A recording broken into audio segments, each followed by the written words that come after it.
अम्बरीश जी बड़े भाग्यवान थे, समझदार थे, विद्वान थे, जानते थे कि ये जीवन बड़ा क्षण भंगुर है।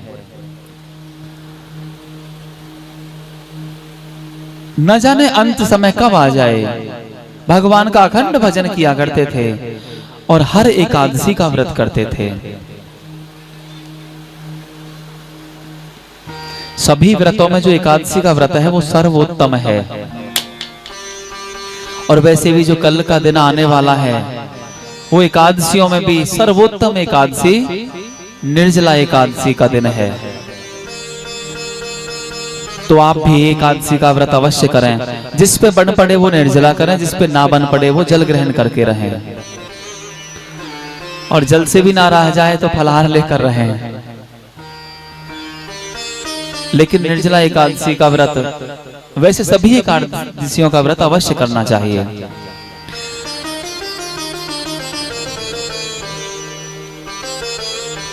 अम्बरीश जी जानते हैं कि जीवन क्षणभंगुर है, भगवान का बड़ा भजन किया करते हैं।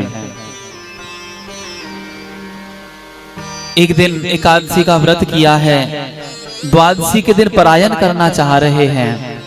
तुलसी दल हाथ पे लिया और दुर्वासा जी का आना हुआ। दुर्वासा जी ने कहा कि अहम भक्त पराधीनो। जब दुर्वासा जी ने अम्बरीश जी से कहा कि मैं अभी स्नान ध्यान करके आता हूं तब परायण करेंगे,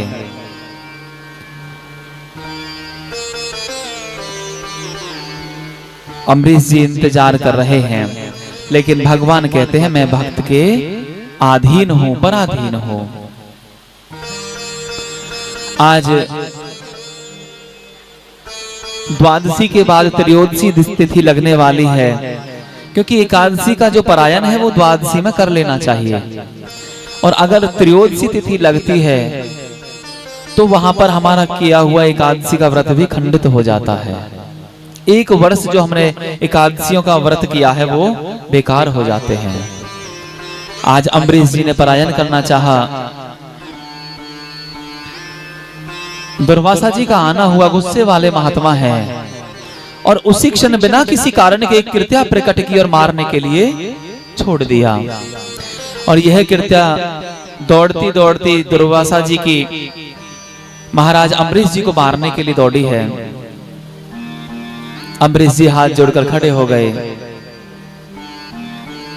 कि प्रभु अगर मैं निर्दोष हूं तो मेरी रक्षा करो। और उसी क्षण भगवान का सुदर्शन प्रकट हुआ और उस सुदर्शन ने कृत्या के टुकड़े टुकड़े कर दिए। अब भगवान का सुदर्शन दुर्वासा जी के पीछे पीछे हो लिया और दुर्वासा जी दौड़ते दौड़ते पहले शंकर भगवान के पास पहुंचे हैं। सारी बात बतलाई। शंकर भगवान ने हाथ हिला दिया, भैया तुमने वैष्णव भक्त का अपमान किया है, इसमें मैं कुछ नहीं कर सकता। ब्रह्मा जी के पास गए हैं, वहां से भी खाली हाथ लौटना पड़ा। और अंत में गोविंद भगवान के पास पहुंचे, विष्णु भगवान के पास पहुंचे। और जब विष्णु भगवान को पता चला तो कह दिया, भैया इसमें मैं भी कुछ नहीं कर सकता, क्योंकि कोई संसारिक जीव अगर मुझसे कोई द्वेष करे तो वो चल जाएगा, लेकिन मेरे भक्त से किसी ने द्वेष किया तो मैं संसार में उसे छोड़ने वाला नहीं हूं। रामचरितमानस जी में तुलसी बाबा ने लिखा है, जो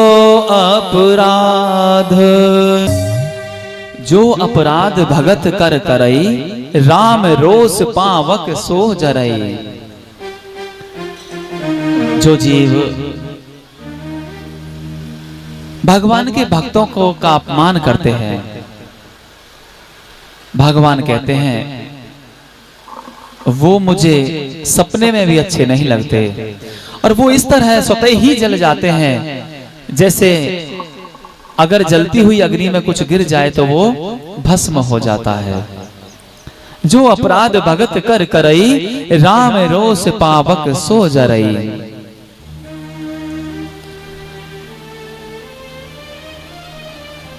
दुर्वासा जी आज अम्बरीश जी के पैरों में गिर पड़े हैं, लेकिन अम्बरीश जी ने जल्दी से उठा लिया क्योंकि संत हैं, नमन किया और आज दोनों ने परायण किया, तुलसी दल ग्रहण किया। क्योंकि बिना तुलसी दल के भगवान का भोग नहीं लगता है।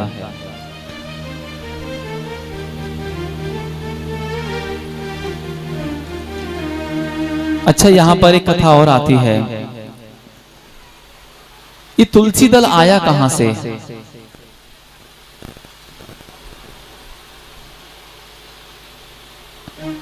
दैत्यराज जालंधर और इनकी पत्नी का नाम वृंदा, जो भगवान की बड़ी परम लाडली भक्त थी, वैष्णव भक्त थी। एक बार देवताओं का और राक्षसों का युद्ध हुआ और वृंदा ने कह दिया कि जब तक मैं यहाँ भजन पर बैठी हूं तो मैं संसार में, त्रिलोकी में कोई हराने वाला नहीं है। लेकिन जब देवताओं को हारते हुए देखा तो आज भगवान जालंधर का रूप लेकर वृंदा के पास आकर खड़े हो गए।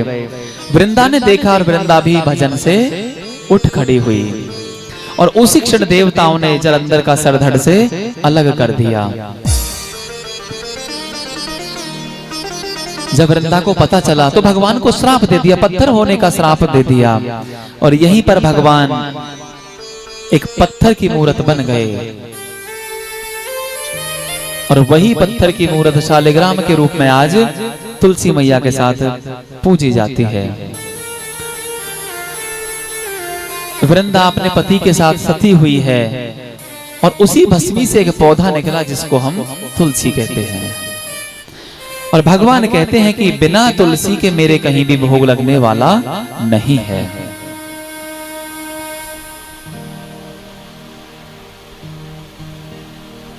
इधर आज दुर्वासा जी बड़े सकुच आए हैं और दुर्वासा जी को भी पता चल गया कि भगवान के जो परम लाडले भक्त होते हैं उनके लिए भगवान कुछ भी करने के लिए तैयार हो जाते हैं। विप्रधेनु सुर संत हित लीन मनुज अवतार।